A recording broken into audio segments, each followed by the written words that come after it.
নমস্কার, আপনি দেখছেন Zee 24 Ghanta cross fire election special programme বাংলার মহারণ। আর মহারণে এই মুহূর্তে আমি রয়েছি উত্তরে। উত্তরই কি উত্তরটা ঠিক করবে? এবার বাংলায় কি হবে? চলুন এই মোশনে আমরা আলোচনা করি আজকের এই ক্রস ফায়ার। আগুনের গোলা আসবে, রাজনীতির আগুন, আর তার মাঝে কারা দাঁড়িয়ে রয়েছেন আমার সঙ্গে এই ক্রস ফায়ারে পরিচয়টা করাবো। একেবারে আমার বাদিকে দেখতেই পাচ্ছেন উদয়ন গুহ, রাজ্যের মন্ত্রী, তৃণমূলের দাপুটে নেতা, কোচবিহারের দাপুটে নেতা। বিজেপির আলী হোসেন রয়েছেন, সিপিআইএম এর মহানন্দা সাহা এবং বিশ্বজিৎ সরকার কংগ্রেস। শুরু করি এবার ক্রস ফায়ার প্রথম রাউন্ড। প্রত্যেককে বলতে দেব উত্তরবঙ্গের সঙ্গে আলাদা সেন্টিমেন্ট জড়িয়ে, যা বারবার বিভিন্ন রাজনৈতিক দল এনক্যাশ করার চেষ্টা করে। বিভিন্ন রাজনৈতিক দল বলে উত্তর বঞ্চিত। উত্তরই কি ঠিক করবে? এবার কি হবে? কারণ উত্তরের আসনগুলো যদি বিজেপি বেশিরভাগটাই পেতে পারে, তাহলে সত্যি কি শাসকের কপালে চিন্তার ভাঁজ বাড়বে? চলুন বিজেপিকে দিয়ে শুরু করি। আলী হোসেন, বলুন, আপনার সময় ঠিক গুনে গুনে 4 মিনিট। সময় শুরু এখন। নমস্কার, আপনাদের সবাইকে শুভ সন্ধ্যা জানিয়ে আলোচনা শুরু করছি। প্রথম আলোচনার প্রথম বিষয়ে আমি বলছি, ভারতীয় জনতা পার্টি এইবার সরকার গঠন করতে যাচ্ছে পশ্চিমবঙ্গে। এইবার বিজেপি সরকার পশ্চিমবঙ্গে প্রতিষ্ঠিত হতে যাচ্ছে। আপনারা জানেন, মাননীয় প্রধানমন্ত্রী কলকাতায় এসেছিলেন ব্রিগেড প্যারেড গ্রাউন্ডে গত 14 তারিখে সমারোহ বক্তব্য রাখবার জন্য। সেখানটায় আমরা দেখেছিলাম যে লক্ষ লক্ষ মানুষ, ন্যূনতম 10 লক্ষ মানুষ ব্রিগেড প্যারেড গ্রাউন্ডে উপস্থিত হয়েছিলেন। হিন্দু, বৌদ্ধ, শিখ, পার্সিক সমস্ত সম্প্রদায়ের মানুষ এই সমাবেশে উপস্থিত ছিলেন। সেটা ছিল পরিবর্তন সংকল্প যাত্রা। পশ্চিমবঙ্গে তৃণমূল কংগ্রেস যে 15 বছর ধরে এখানে রাজত্ব করছে, এই রাজত্বের মধ্যে বাংলার মানুষ কোনো উন্নয়ন পায়নি। উন্নয়ন একবারে ব্যাহত হয়েছে, পশ্চিমবঙ্গে কোনো উন্নয়ন হয়নি। সেই লক্ষ্যে দাঁড়িয়ে আমার ভারতীয় জনতা পার্টি চায় পশ্চিমবঙ্গে পরিবর্তন করতে। পশ্চিমবঙ্গে পরিবর্তন হয়ে বাংলাকে নতুন পথ আমরা দেখাবো, আমরা সোনার বাংলা গড়ে তুলব। ভারতীয় জনতা পার্টির প্রতিশ্রুতি দিচ্ছে, যে প্রতিশ্রুতি নিয়ে তৃণমূল কংগ্রেস 2011 সালে ক্ষমতায় এসেছিল, বলেছিল আমরা মায়েদের স্বাধীনতা দেব, মায়েদের নিরাপত্তা দেব, মায়েদের সুরক্ষা দেব, বেকারদের কর্মসংস্থান দেব, কৃষকদের খেতে জল দেব, কোনোটাই করতে পারেনি। আজকে 1,87,000 কোটি টাকার ঋণ নিয়ে যখন 1,87,000 কোটি টাকার ঋণ নিয়ে যখন তৃণমূল কংগ্রেস প্রতিষ্ঠিত হলো পশ্চিমবঙ্গের সরকারে, এখন সেখানে 8 লক্ষ কোটি টাকার ঋণ পশ্চিমবঙ্গে।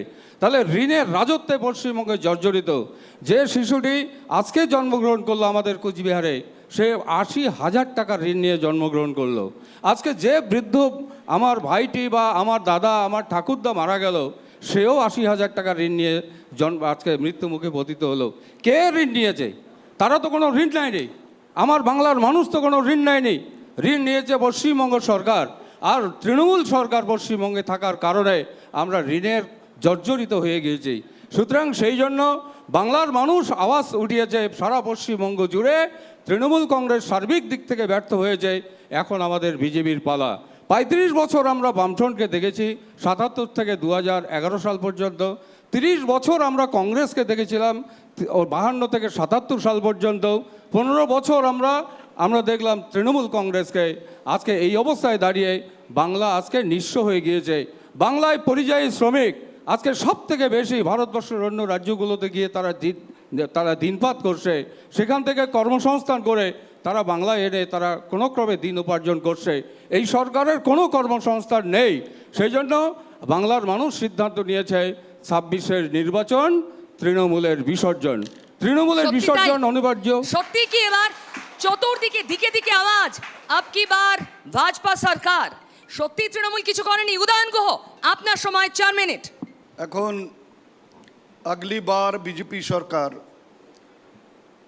তবে সেদিন ব্রিগেডে শুনলাম আমাদের দেশের প্রধানমন্ত্রী মাননীয় নরেন্দ্র মোদী, তিনি স্লোগান দিচ্ছেন, পরিবর্তন দরকার।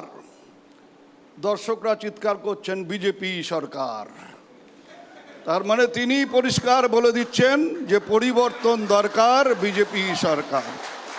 মানে কেন্দ্রে বিজেপি সরকার, যেখানে যেখানে বিজেপি সরকার আছে সেখানে সেখানে পরিবর্তনের প্রয়োজন আছে, সেটা মাননীয় প্রধানমন্ত্রী বলেছেন। এবার তুমি একটা কথা বলছিলে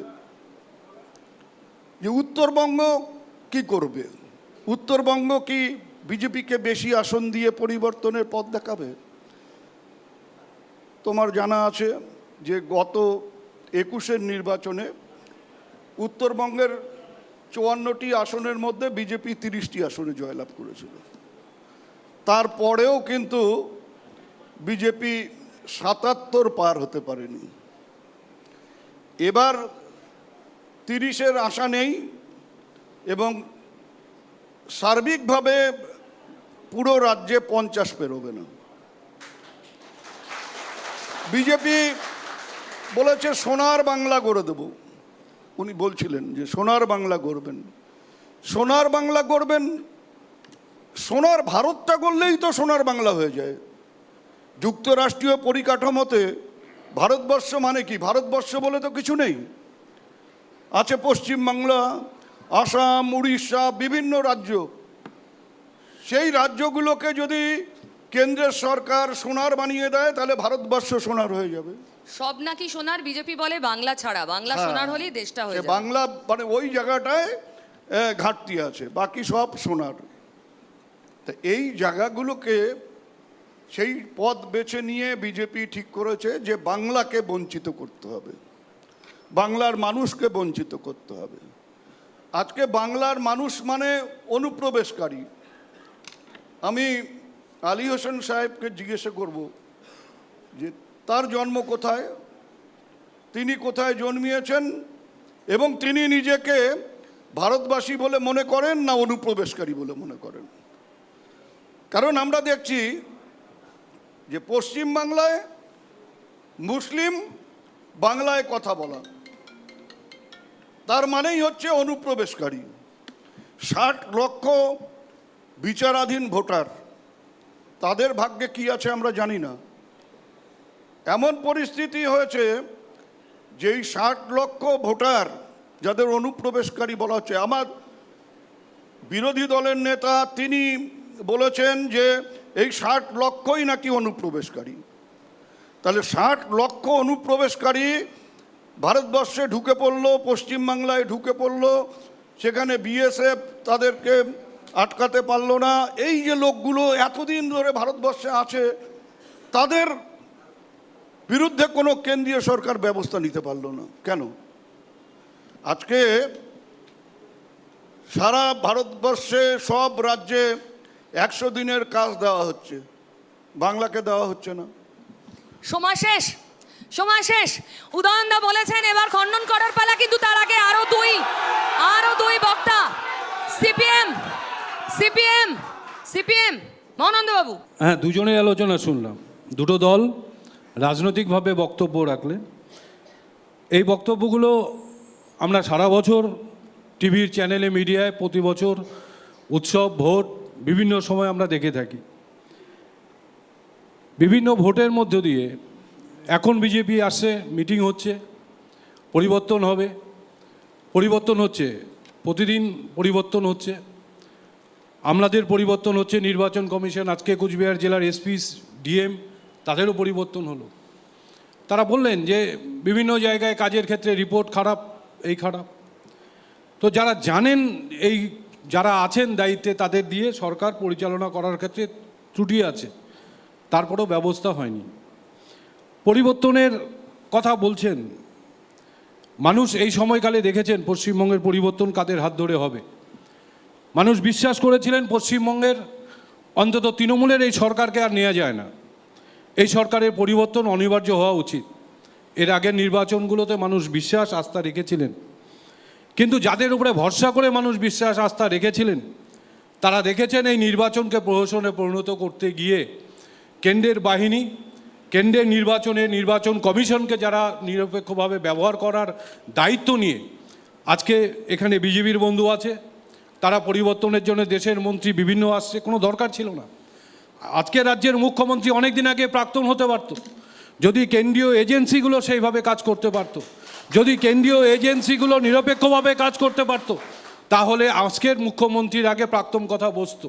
নির্বাচনের এই সময় মানুষ, পশ্চিমবঙ্গের মানুষ বুঝেছে যে অনেকগুলো ঘটনাই রাজ্যের সরকারের যা হচ্ছে মানুষের প্রতি প্রতারণা। এই সময়কালে যখন আমরা এই আলোচনায় যাচ্ছি, তখন গোটা মধ্যপ্রাচ্যে নিরীহ মানুষ, এই রমজান মাসে লক্ষ লক্ষ মানুষ নৃশংসভাবে খুন হচ্ছে মধ্যপ্রাচ্যের দেশগুলো। এই সময় ভারতবর্ষের সরকারের যা ভূমিকা থাকা উচিত ছিল আমরা দেখছি না। এই সময় দাঁড়িয়ে আমাদের রাজ্যে যখন নির্বাচন হচ্ছে, যখন বারবার বলা হচ্ছে এসআইআর নিয়ে, আমরা আমাদের পার্টি সিপিআইএম পার্টির পক্ষ থেকে বারবার বলছি যে এত বছর নির্বাচনে ভোটাধিকারের মৃত ভোটারের নাম বাদ যাচ্ছে না। আমাদের রাজ্যের থেকে নির্বাচন কমিশন করে বলার পরেও নির্বাচনের এই ভুয়ো ভোটারদের রেখে নির্বাচনের ছাপ্পা ভোট, ফলস ভোট করে একটা গণতন্ত্রকে প্রহসন করবার যে মেশিনারি চলছে, এই সময়ে তার প্রশ্ন মানুষ বিজেপির কাছে রাখতে চাইছে। কাদের হাতে পরিবর্তন হবে? পরিবর্তন অনিবার্য, রাখা যাবে না। মানুষ বুঝেছে এই তৃণমূলকে রাখা যাবে না।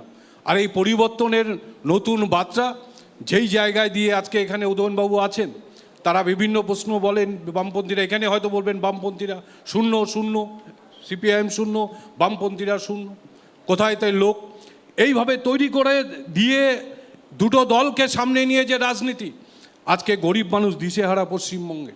কর্মসংস্থান, নিয়োগ, কৃষিনীতি, আলু চাষি মারা যাচ্ছে। নির্বাচনে তৃণমূলকে বলতে হবে, নির্বাচনে তৃণমূলকে ফেস করতে হবে কৃষকদের কাছে। এই সময় কোচবিহারের পরিযায়ী শ্রমিক বিভিন্ন জায়গায় যারা খুন হচ্ছে, মারা যাচ্ছে কাজের জন্য, এই নির্বাচনে ফেস করতে হবে। আমরা দেখেছি গত বিধানসভা নির্বাচন, পশ্চিমবঙ্গের বিধানসভা নির্বাচনের মেরুকরণের রাজনীতি শীতলকুচি ছিল, শীতলকুচি সেই জায়গায় ছিল পিঙ্ক পয়েন্ট, সেখান থেকেই রাজ্যের বাইনারি রাজনীতি শুরু হয়েছে। এই নির্বাচন অন্য ধাঁচের নির্বাচন হবে।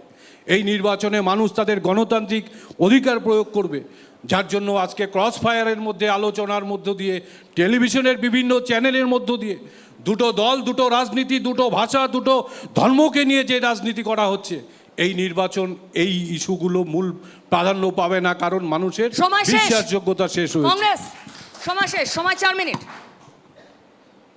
বন্দে মাতরম। আমরা জাতীয় কংগ্রেস, আমরা 2011 সালে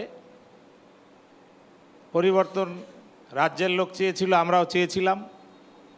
আমরা বামফ্রন্টকে পরিবর্তন করে আমরা সেদিন সমস্ত রকম তাকত দিয়ে পশ্চিমবঙ্গে তৃণমূলকে ক্ষমতায় এনেছিলাম। আমরা যে পরিবর্তনের লক্ষ্যে তৃণমূলকে মসনদে বসিয়েছিলাম, সেই পরিষেবা বাংলায় হচ্ছে না। পরিবর্তন দরকার, আমরা পরিবর্তন চাই, কিন্তু কীরকম পরিবর্তন? আমরা চোর তাড়িয়ে ডাকাত আনতে চাই না এই রাজ্যে। বিজেপি ভারতবর্ষটাকে এমন জায়গায় নিয়ে চলে গেছে যে আমেরিকার আকা যা বলছে ট্রাম্প বাবু, সেইভাবে 56 ইঞ্চির সিনার খুঁজে পাওয়া যায় না। ওনারা আগে বলতেন মৌনমোহন, কিন্তু উনি যা করে রেখে গেছেন বা যা ক্ষমতা দেখিয়েছেন, তার কিচ্ছু এখন অবশিষ্ট নেই। দিল্লিতে কংগ্রেসের সরকার থাকলে আমেরিকা, মধ্যপ্রাচ্য বা এই দেশগুলোর উপরে কোনো হানাহানি করতে পারতো না। আমরা এখন দেখতে পাচ্ছি আমেরিকা খেয়াল খুশি মতো যার তার উপরে অত্যাচার নির্যাতন চালাচ্ছে। আপনারা দেখতে পাচ্ছেন গ্যাসের দাম কোথায় বেড়ে গেছে। এটা আমার উত্তরবঙ্গের কোচবিহারের মাটি। আমি রাজ্য এবং দেশের রাজনীতি আমার অন্য নেতারা বলবেন। আমি এটা বলতে চাই যে আমরা কি করতে চাই। আমি কোচবিহারের ছেলে, সারা দেশ জুড়ে, রাজ্য জুড়ে রাজনীতি করি, রাজনীতিতে হোল টাইম থাকি। আমি যা দেখেছি আমার জেলার কি পরিস্থিতি, আমার জেলা হচ্ছে একটা প্ল্যান টাউন ভারতবর্ষের মধ্যে। কোচবিহারের মহারাজা অনেক দিন, বহু বছর আগে, যুগ আগে পরিকল্পিতভাবে এই নগর তৈরি করা হয়েছিল, যেটা ভারতবর্ষে খুব বিরল। আমাদের যে রাজবাড়ি আছে, জাতীয় কংগ্রেসকে আপনারা জেতান, জাতীয় কংগ্রেস কোচবিহারে প্রভূত উন্নতি করবে। আমরা রাজবাড়িকে শুধু কেন্দ্র করে মহীশূর প্যালেস দেখতে যত লোক যায়, ঠিক তত লোক যদি আমার এই কোচবিহারে আসে, সমস্ত কোচবিহারের লোকের কর্মসংস্থান হবে। আমরা সরকারে আসলে কোচবিহারকে ট্যুরিজম হাব বানাবো রাজবাড়িকে কেন্দ্র করে। আমার কোচবিহার জেলায় যেমন রাজবাড়ি আছে, মদনমোহন বাড়ি আছে। আমার জেলায় আমি যখন দিল্লি যাই, গুরগাঁও যাই, হরিয়ানাতে যাই, অন্যান্য রাজ্যে যাই কাজ করতে, আমার রাজ্যের পরিযায়ী শ্রমিকে ভরে গেছে। এই পরিযায়ী শ্রমিককে কমাতে হবে। আমরা তাদের এখানে কর্মসংস্থানের ব্যবস্থা করব। ভারী শিল্প না হলেও ক্ষুদ্র কুটির শিল্প আমরা করতে চাই। আমরা শুধু কে কী করেছে কুৎসা করতে চাই না, আমরা কাজ করতে চাই। আমরা চিকিৎসার জন্যে যখন আমাদের কেন্দ্রের সরকার ছিল, আমরা উত্তরবঙ্গে একটা এইমস স্থাপন করেছিলাম, স্যাংশন করিয়েছিলাম কংগ্রেস, এবং তাতে আমারও একটু অবদান ছিল। সেই এইমসটা দক্ষিণবঙ্গে জবরদস্তি মমতা বন্দ্যোপাধ্যায় তুলে নিয়ে গেছে। ওনাকে জবাব দিতে হবে উত্তরবঙ্গের এবং কোচবিহারের লোককে যে উনি কেন এই এইমসটা তুলে নিয়ে গেল, কেন এই বঞ্চনা। এটাতে কি শুধু কংগ্রেসের নেতাদের চিকিৎসা হতো? আজকে যারা উত্তরবঙ্গের আমার মাননীয় মন্ত্রী মহাশয় আছেন, আমার যে কলিগরা আছেন, এখানে যদি কোনো বড় ধরনের দুর্ঘটনা বা অসুস্থ হয়ে কোথায় যাবে? কলকাতা যেতে যেতেই তো সময় শেষ। সেটা তো আমার রায়গঞ্জের এইমসটা তুলে নিয়ে গেছে। আমরা যদি ক্ষমতায় আসি এবং দিল্লির সরকার আসে, আমরা আরেকটা এইমস করব, এটা আমার ইচ্ছা এবং এটা হবে আগামী দিনে। আমরা পরিযায়ী শ্রমিক, আমরা এখানে একটা মিলিটারি একাডেমি করতে চাই কোচবিহারে। কোচবিহারে যে রাজবংশী কোচ জনসাধারণ এবং যে জনজাতি আছে, এরা যোদ্ধার জাত। আমরা সেই যোদ্ধাদের নিয়ে আমরা একটা বড় মিলিটারি একাডেমি, গভর্নমেন্ট অফ ইন্ডিয়ার কংগ্রেসের সরকার আসবে, আমরা এটা এখানে করতে চাই। আমরা শুধু তুতু ম্যামের মধ্যে নেই, আমরা কাজ করতে চাই। আমরা লুক ইস্ট নীতি, যেটা আমাদের কংগ্রেসের মনমোহন সিংয়ের আমলের, সেই লুক ইস্ট নীতি নিয়ে আমরা এখানে কাজ করতে চাই। কংগ্রেসের সময় শেষ, ফার্স্ট রাউন্ড শেষ। প্রত্যেকের কথা বলেন, সব বিরোধীর এক রা, পরিবর্তন অনিবার্য। কিন্তু কি করে? হাতিয়ারটা কি? বিজেপির এসআইআর? তৃণমূলের বিরুদ্ধে কংগ্রেসের হাতিয়ার কি? এইমস, বাম? চলুন এসআইআরে ভর করে পরিবর্তনের স্বপ্ন দেখছেন?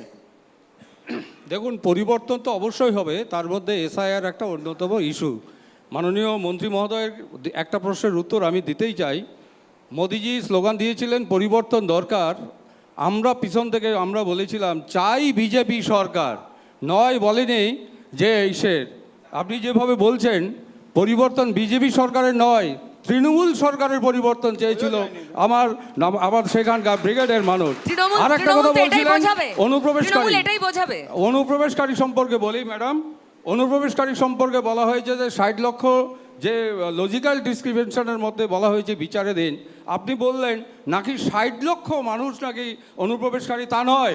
আমার সরকার বলেছে, মাননীয় রাজ্য সভাপতি আপনাদের নেতা বলেছেন, মাননীয় শ্রমিক ভট্টাচার্য বলেছে, যতক্ষণ পর্যন্ত না আপনারা 60 লক্ষ কমপ্লিট না হবে ততক্ষণ পর্যন্ত তারা ভোট দেবে। ভোট শুরু হয়ে গেল, ভোটের আগের দিন ফাইনাল লিস্ট বেরোলো, যিনি জানতে পারলেন তিনি ডিলিটেড, সুযোগ পাবেন নাম তোলার। ধারাবাহিকভাবে তো বেরোবে, নির্বাচন কমিশন বলেছে আর তো 2-1 দিনের মধ্যে। আরে এটা তো ইনজাস্টিস। ধরুন আমি অ্যাডজুডিকেটেড, সবাই বাতিল ভোটার নয়, আমি বিচারাধীন, আমার নাম হয়তো বেরোলো ভোটের আগের দিন, আমি সুযোগ পাবো ভোট দেওয়ার। কমিশনকে তো ভারতবর্ষে পরিষ্কার কথা। আমাদের দাবি যারা ভোট না দিয়ে সরকার তৈরি হবে।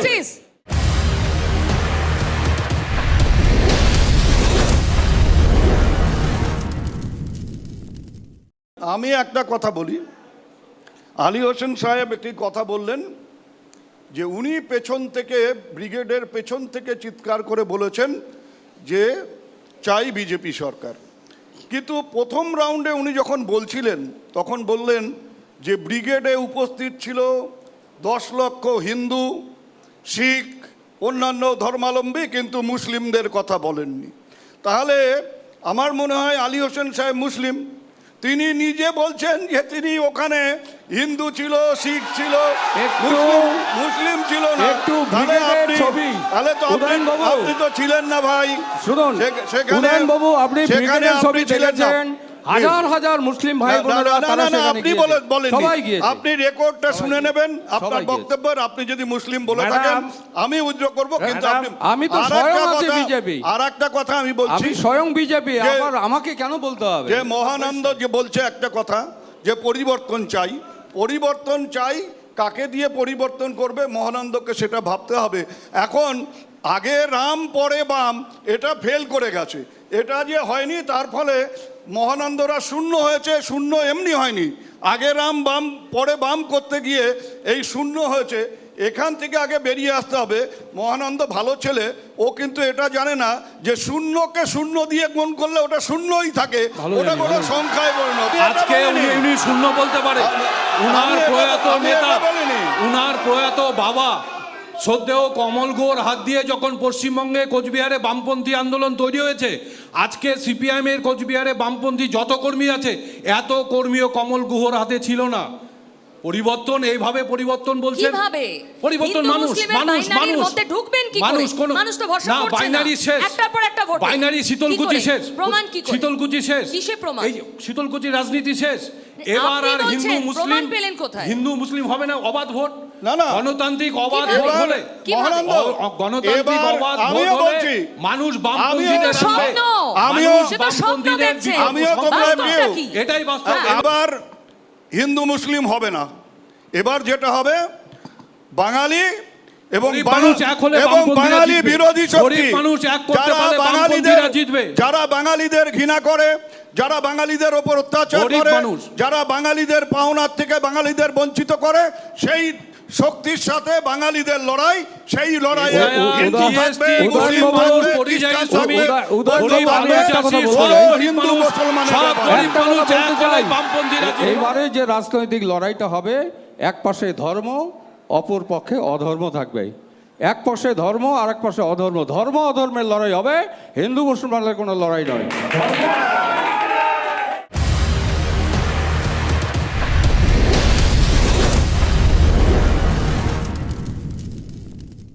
তৃণমূল বলছে, বাম বলছে এবার হিন্দু মুসলিমের ভোট হবে না। কি করে? এসআইআর নিয়ে তৃণমূল পিন পয়েন্টেড অভিযোগ করছে, বেছে বেছে একটা সম্প্রদায়ের নাম বাদ যাচ্ছে। সম্প্রদায় তো আসছে, তাহলে ভোটটা তো সম্প্রদায় আমরা তো এর বিরুদ্ধে, আমরা 60 লাখ আমরা ভোট বয়কট করতে চাই।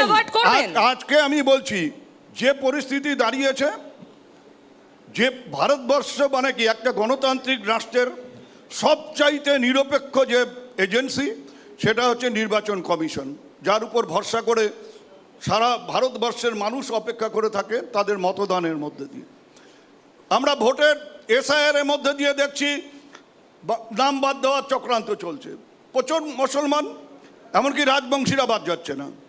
দ্বিতীয় কথা হচ্ছে, এক এক করে গভীর রাতে চিফ সেক্রেটারি বদল, ডিজি বদল, কুচবিহারের এসপি 5 মাস 6 মাস হলো এসপি ডিএমরা এসছে, তাদের বদলি। এখন যেটা বাকি আছে, কুচবিহার বা পশ্চিমবঙ্গের সব ভোটারকে বদলি করে উত্তরপ্রদেশে পাঠিয়ে উত্তরপ্রদেশের ভোটারদের যদি পশ্চিমবাংলায় আনা যায়, তাহলে বিজেপির একটা আপত্তি আছে। আচ্ছা, এটা SIR নির্বাচন তো আগেও কমিশনের হয়েছে, ব্যাপার, এবারে এত এখানে আমাদের তৃণমূলের দলের কোনো ব্যাপার অসুবিধা নেই। হচ্ছে কেন? আমি বলছি 60 লক্ষ লোককে তো এর আগে এসআইআর রাখা হয়নি। হ্যাঁ, এসআইআর হয়েছিল 2002 সালে। কখন হয়েছিল? তখন দিল্লিতে 2002 সালে, আপনার কাছে আসবো। 2002 সালে এসআইআর হয়েছে। তার আগে বিধানসভা নির্বাচন কবে হলো? 2001 সালে। আর লোকসভা নির্বাচন হলো 2004 সালে। আর এবার দেখো, 8 থেকে 80 সবাই জানে যে 26-30 এপ্রিলের মধ্যে নির্বাচন প্রক্রিয়া শেষ করতে হবে, কারণ 7ই মে সরকার তৈরি না করলে সাংবিধানিক সংকট দেখা দেবে। তারপরে 4 নভেম্বর এসআইআর শুরু হলো। মানে টার্গেট ভোট 7.5 কোটি ভোটার, তাদেরকে নিয়ে এই যে ছিনিমিনি খেলার চেষ্টা, এটা তো পরিকল্পিতভাবে করা হয়েছে যাতে আপনারা এই একমত? লোকগুলো ভোট দিতে না পারে। আপনি বলছেন যে এর আগে এসআইআর হয়েছে, এখন কেন? তখন মোদি অমিত শাহর জুটি থেকে ভোট চুরি ভারতবর্ষে করেনি তখনকার সরকারেরা। এরা ভোট চুরি করে আমরা সব রাজ্যে দেখিয়ে আমরা দিয়েছি। বিজেপি যেহেতু সোজা রাস্তায় ক্ষমতায় আসতে পারে না, তাই এই রাজ্যে ভোট চুরি করে মানে এসআইআর ক্ষমতায় আসলে আসে। বিজেপির হাতিয়ার। এবং আর একটা কথা বলে শেষ করছি, 2000 আমার কোচবিহারের যারা সংখ্যালঘু সম্প্রদায়ের মানুষ, তারা ম্যাক্সিমাম রাজবংশী মুসলমান, যার মানে এখানকার নেটিভ। তারা কি করে বিদেশি হয়? তারা কি করে বিদেশি হয়? তারা বিদেশ থেকে আসছে। বেশ। কোচবিহারের উত্তর। কোচবিহারের যে মন্ত্রী ছিল কেন্দ্রের, সে তো বাংলাদেশ থেকে আসা লোক, ও তো এখানকার নেটিভ নয়, নিশ্চিত প্রামাণিক। দেখুন তো বিজেপির বা native থেকে কমিশনের কেন এ টার্গেট হবে? হতে পারে ভোট, শুনুন, ভারতে- কংগ্রেসের টার্গেট কিন্তু মাইনরিটি ভোট। দিদি। বারবার সব প্রসঙ্গ টেনে উনি মাইনরিটি ভোটে নিয়ে যাচ্ছেন। হ্যাঁ বলুন। আমরা ভারতীয় বঞ্চিত জনতা শোষিতদের পার্টি- পক্ষে কংগ্রেস। দাদা, একটু কংগ্রেস off করুন, off সবসময় করুন। এটা তো বঞ্চিত ঠিক না। শোষিত নিপীড়িত লোকের সঙ্গে, এটাই কংগ্রেসের বেশ। আদর্শ ভারতবর্ষ। বলুন। 2002 সালে 28 লক্ষ লোক এসআইআর এর মাধ্যমে বাদ গিয়েছিল, আমরা সবাই জানি। পরবর্তীতে আজ অর্থাৎ 2025-26 সালে এই যে এসআইআরটা চলছে, সেখানটায় আমরা দেখলাম এসআইআর এর মাধ্যমে প্রথমে রাজ্য সরকার বলছিল আমরা সহযোগিতা করব না, যাদের বিএলও অফিসারটা দিল, বিএলও অফিসার যাদের দেয়া হলো তারা বেশিরভাগই দেখা যাচ্ছে কেউ আপনার অঙ্গনারী হেলথ ওয়ার্কার, এরা এই সমস্ত অঙ্গনারী health worker, 4th grade staff, 3rd grade staff দেয়া হলো, এরা যারা এসআইআর এর যে মূল যে কাগজগুলো যে করতে হবে তাদের অবগতি ছিল না, যার ফলে কি হচ্ছে ভুল ভাল হওয়ার ফলে আজকে এই জায়গায় এসে দাঁড়িয়েছে। SIR রাজ্য এর সরকার ব্যাখ্যা যদি শুনছি। সহযোগিতা করত তাহলে এইটা- অনেক আগেই এসআইআর সমাপ্ত হয়ে যেত। আলী হোসেন- এর জন্য SIR নির্বাচন কি কমিশনও বিজেপিকে দায়ী সত্যি নয়। সুবিধা আমি করে এক দেবে? মিনিট বলছি। হ্যাঁ। আলী হোসেন যেটা বলছেন সঠিক বলছেন না, কারণ যেটা বিএলওকে বাছা হয়েছিল, পরিষ্কার বলে দেওয়া হয়েছিল যে বুথে যদি টিচার থাকে তাহলে ফার্স্ট প্রেফারেন্স হচ্ছে টিচার, যদি কোনো বুথে টিচার না থাকে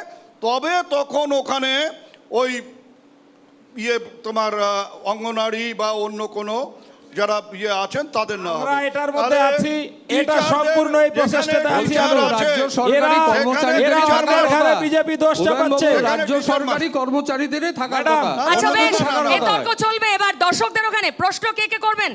হাত তুলে আছেন। হ্যাঁ আপনি, ইয়েলো শার্ট, মাইক নিয়ে যাও। কাকে করবেন? উঠে দাঁড়িয়ে।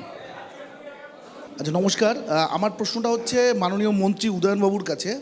প্রশ্নটা হচ্ছে যে আমরা আগে দেখতাম যে পাড়ার মোড়ে যারা চাকরি পেত তাদের নামের তালিকা বেরোতো, অর্থাৎ ওয়েবসাইটে। দুর্ভাগ্যজনকভাবে এখন দেখছি যে যাদের চাকরি চলে যাচ্ছে তাদের তালিকা বেরোয়, এটা কিন্তু বিরল। আমার এর সঙ্গেই জুড়ে দেওয়া প্রশ্নটা হচ্ছে, ধরুন আপনারা ক্ষমতায় আছেন, সরকারে আছেন, পিএসসিকে তো মোটামুটি তুলে দিয়েছেন, 2024 সালের WBCS পরীক্ষা এখনও পর্যন্ত হয়নি। স্টাফ সিলেকশন কমিশন একটা লাস্ট পরীক্ষা নিয়েছে লাস্ট 5 বছরে, আপনি সেটার নাম বলবেন।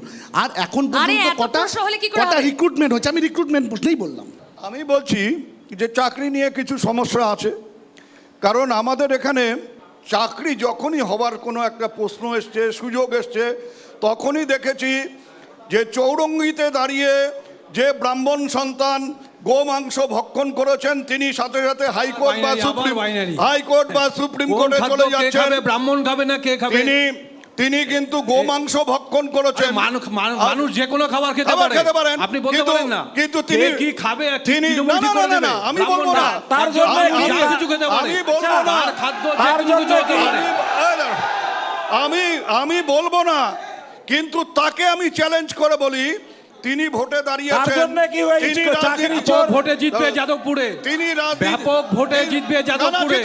জিতলেও আমার আপত্তি নেই। ব্যাপক ভোটে কিন্তু যাদবপুরে জিতবে। তিনি যদি সত্যিকারের সাহসী হন, ওই একই জায়গায় আরেকবার গিয়ে শুয়োরের মাংস খেয়ে দেখাবেন তো যে ওনার দম এই যে আছে শুরু হলো, কতটা। এই যে শুরু হলো, এই শুরু হলো, এই তৃণমূলের বলো তো, রাজনীতি। সেটা কি সমস্যা বিজেপি বলুন? সম্প্রদায়কে প্রশ্ন ছিল উস্কানোর চাকরি রাজনীতি। নিয়ে, আর এবার ঘুরে গরু ওই আর যে শুয়োরের যখন শিফট করে চাকরি, গেলাম। তখন পরের গরুর প্রশ্ন মাংস। আপনি। যখন আপনি চাকরি, প্রশ্ন যখন কাজ, করবেন। যখন কর্মসংস্থান, এই যে, তখন কে কি খাবে? চাকরির ব্যাপারে- তখন মাংস। যে ভাই চাকরির ব্যাপারে বললেন, আমি বলেছি যে চাকরি নিয়ে কিছু একটা সমস্যা প্রশ্ন আছে হয়েছে। ওনাকে আমার। যার ওই যে কিছু উকিল বাবু আছেন তারা রেডি হয়ে থাকেন কি করে চাকরি বন্ধ করা যায়। কিন্তু একটা কথা বলি, মানে এই যে দুর্নীতি হয়নি, এই শুধু উদয়ন আইনের দা, কাছে চাকরি চাকরি হলে হয়নি। গরুর এখানে মাংস। যেমন কেস চাকরি হয়, চাইলে গরু শুয়োরের কেস মাংস। হচ্ছে, চাকরি বন্ধ হচ্ছে, পাশাপাশি একটা সময় আমরা দেখেছি যে হোল টাইমার তার বউকে চাকরি দিতে হবে, তার জন্য কোনো ইন্টারভিউ হতো না, কোনো পরীক্ষা হতো না, তার নাম পার্টি অফিসে বসে তালিকা করে পাঠিয়ে দেওয়া হতো। একজনকে পারলো না তার 15 চাকরি বছরে হয়ে যেত। জেলে এটা দিতে। কে আপনি কত করেন? খারাপ কোচবিহারে বলার করেন? প্রতিযোগিতা। কমল গুহর পরের আন্দোলনে প্রশ্ন, কারা চাকরি পেয়েছে? আপনি করেন? পরের প্রশ্ন কে? পারেন না কেন? নিশীথ প্রামাণিক যে সোনা চুরি করে জেল খাটলো তার উত্তর কে দেবে? আপনারা একটু ভেবে দেখুন, ভারতীয় জনতা পার্টিতে নিশীথ প্রামাণিক 19 সালে এসেছে, বাকি প্রশ্নটার উত্তর আপনি খুঁজে পাবেন। 19 সালের পর থেকে কিছু পেয়েছেন? পাননি।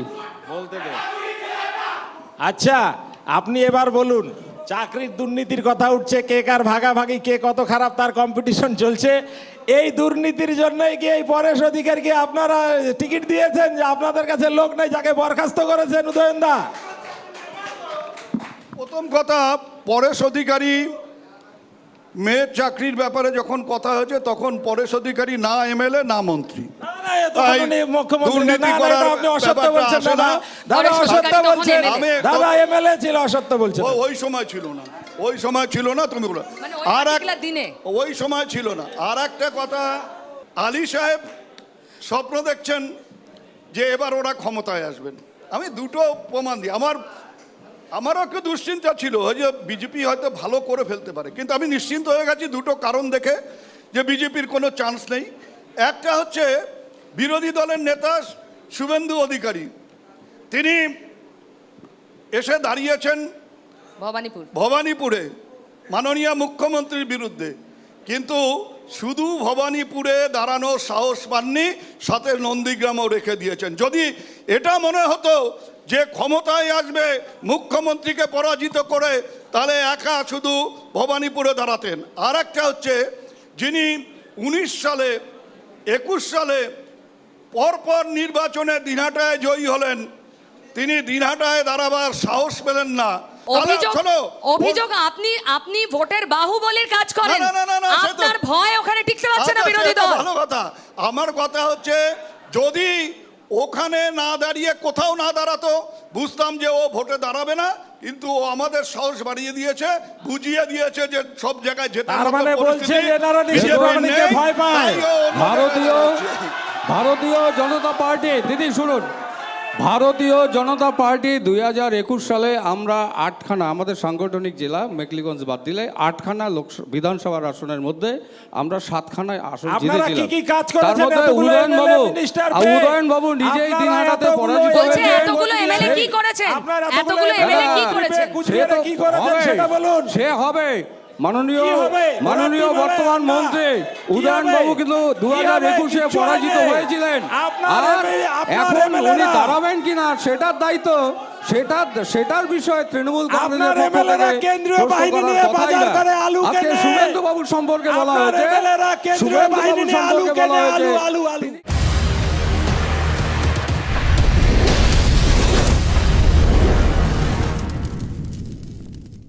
পরের প্রশ্ন ওদিকে উদয়নবাবুর কাছে আমি করছি। মমতা ব্যানার্জি 291টা প্রার্থী দিয়েছেন, এমন কোনো জায়গা ওনারা দেখাতে পারবেন বা এমন কোনো কেন্দ্র ওনারা দেখাতে পারবেন যে 70% হিন্দু ভোট আছে, সেখানে কোনো মুসলিম প্রার্থী দিয়েছে? চ্যালেঞ্জ করলাম, আপনি দেখাতে পারবেন? বেশ, হ্যাঁ। সারা রাজ্যে 291টা প্রার্থী তৃণমূল কংগ্রেস দিয়েছে, তার মধ্যে 47 জন সংখ্যালঘু সম্প্রদায়ের প্রার্থী।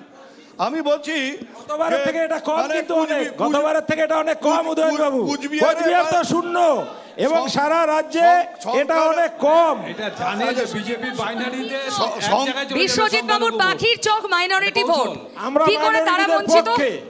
আমরা দিল্লিতে ক্ষমতায় আসলে ওয়াকফ আইন চেঞ্জ করে দেব। আমরা দিল্লিতে ক্ষমতায় আসলে বাংলা ভারতবর্ষে ওয়াকফ আইন চেঞ্জ করে দেব। কোন সালে আমরা যে এবারবার ভারতে ক্ষমতায় 26-এ বাংলায় ক্ষমতায় আসবে কংগ্রেস। দিল্লিতে ক্ষমতায় আসবো, তো ওটা চেঞ্জ করে পার্লামেন্টে। বাংলায় না দিল্লিতে? আগে বাংলায় আসবো। আগে বাংলায়, 26-এ বাংলায়, 29-এ দিল্লিতে। বেশ, প্রশ্ন একবার আমাদের সম্মানীয় মন্ত্রী সাহেবের কাছে আর একজন বিজেপির প্রতিনিধির কাছে। মাননীয় মন্ত্রী সাহেবের কাছে আমার প্রশ্ন, আমাদের রাজার শহর আমরা বলি, কোচবিহার রাজার শহর। এবার আমরা যেখানে আছি তার থেকে পাশের গ্রামে কোচবিহার মহারাজার তৈরি জেডি হাসপাতালটা 1948 সালে তৈরি হয়েছিল। আজকে সেখানে রাজ্য সরকার 78 বিঘা জমি, যেটা মহারাজা দিয়েছিল একটা হাসপাতাল করবার জন্য, সেই জমিটাকে এক এক করে রাজ্য সরকার অধিগ্রহণ করছে, অন্যান্য কর্পোরেটদের তুলে দিচ্ছে। সেখানে রাজ্য সরকার কেন এটা করছে? মহারাজার জমিটাকে কীভাবে ধ্বংস করছে, হাসপাতালকে ধ্বংস করছে? বিজেপির প্রতিনিধির কাছে আমার যেটা প্রশ্ন, মুর্শিদাবাদে যে হুমায়ুন কবির যে বাবরি মসজিদে শিলান্যাস করলেন, সেই টাকাটা কি পিএম কেয়ারস ফান্ড থেকে আসছে? সেই প্রশ্নটা উঠছে, আপনি এটার উত্তর দেবেন। আমি আম খাবো, আমার দেখতে হবে যে আমি ভালো কোয়ালিটির আমটা পেলাম কিনা। আমি কোন গাছের আম খাবো, গাছ দেখে আমাকে খেতে হবে, সেটা কেউ বলেনি। আমার হসপিটালের দরকার, সে হসপিটালের বন্দোবস্ত হয়েছে, এখানে মেডিকেল কলেজ হয়েছে, কুচবিহারে কোনোদিনও মেডিকেল কলেজ হবে আমরা অতীতে কখনো ভাবিনি, সেই মেডিকেল কলেজ কুচবিহারে হয়েছে। দেখুন, মুর্শিদাবাদের হুমায়ুন কবির, সে হচ্ছে তৃণমূল কংগ্রেসের এমএলএ। আপনারা জানেন সে নির্বাচিত হয়েছেন, তিনি পদত্যাগ এখনও করেননি, অর্থাৎ এমএলএই তিনি আছেনই। এবার বিষয়টা হচ্ছে উনি একটা তৃণমূল থেকে বেরিয়ে গিয়ে জাপ প্রতিষ্ঠা করেছেন। যে জাপের খবর আমরা জানি, কুচবিহারের মানুষ জাপ কারা পড়ে, যারা ভয় পায় তারাই পড়ে। আজকে তৃণমূল কংগ্রেস ভয় পেয়ে গেছে বিজেপির ভয়, যার ফলে ওনার একটা জাপ দরকার হয় কবিরাজের মতো। কবিরাজ যেরকম জাপ দেয়, তাবিজ দেয়, এরকম হাতে বা হাতে ডান হাতে পড়তে হয়, সেই হলো অবস্থা। অর্থাৎ হুমায়ুন তৃণমূল একই লোক, হুমায়ুন এবং তৃণমূল একই লোক, অন্য কেউ নয়।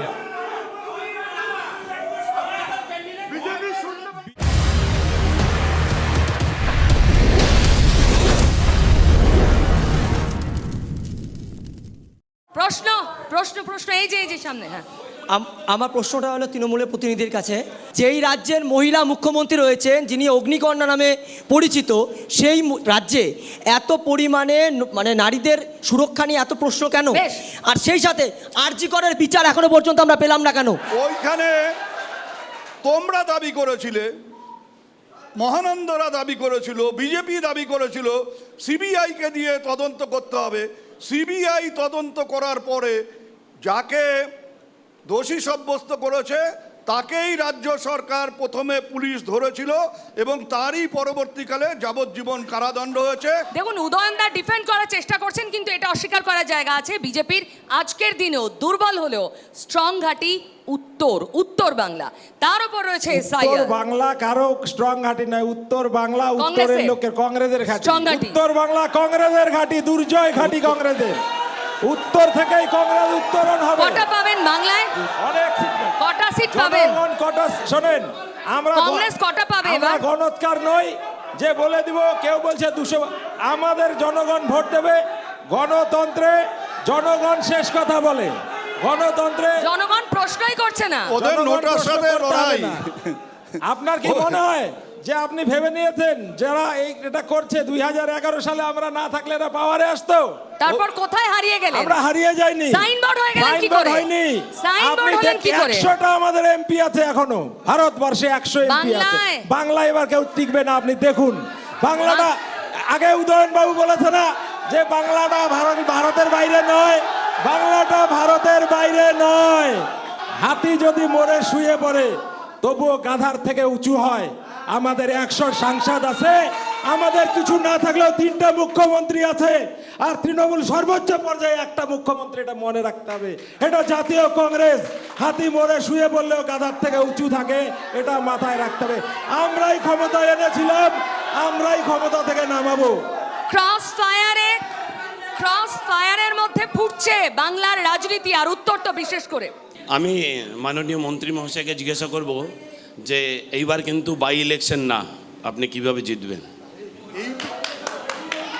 আমি বাই ইলেকশনে একজন প্রার্থীকে হারিয়ে জয়ী হয়েছিলাম। 3-8 মানুষ ভোট দিয়েছেন, পশ্চিমবাংলার মধ্যে হায়েস্ট ভোটে জয়ী হয়েছিলাম। আমি ওগুলো ভুলে গেছি। কিন্তু এবার আমার সবচাইতে বড় স্যাটিসফ্যাকশন সেটা আমি বিজেপির একেবারে হিরোকে দিনাটা ছাড়া করে দিয়েছি। ক্রস ফায়ার আজ এখানেই শেষ করছি। উত্তরের উত্তর কি পাবো একটু অপেক্ষার সঙ্গে থাকুন। অন্য কোনো ক্রস ফায়ারে দেখা হচ্ছে অন্য কোথাও। দেখতে থাকুন জি 24 ঘন্টা। বাংলার আওয়াজ, বাঙালির আবেগ, জি 24 ঘন্টা।